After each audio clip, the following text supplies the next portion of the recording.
I'm here at the Farnborough Show 2026 and I'm on the Edgewing stand for the first time. They're exhibiting for the first time, and we've got the GCAP or Tempest mock-up behind us, and what a beast, I think you can say. Look at the size of it. Obviously that's part of the plan for the UK to become the Europe's first 6th generation Air Force. So it's a mock-up. It is, like I say, huge. The demonstrator for this that will feed into GCAP. It's not the, it's the UK national sort of not prototype. There's a demonstrator that's in assembly at in the north of England as we speak, northwest of England at Salisbury and Wharton. It's coming together. Be ready to fly by the end of 2027. But look at the size of it.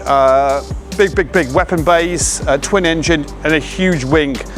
For range, performance, and you can see how big the wing is up here. Yeah, and I'm having to duck.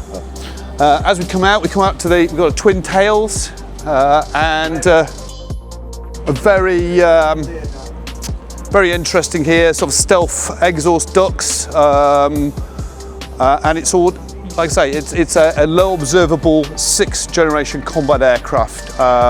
And as the Chief of the Air Staff said earlier this week or last week, it's going to completely dominate. Yeah, GCAP model here on the Edgewing stand at Farnborough. Come see it.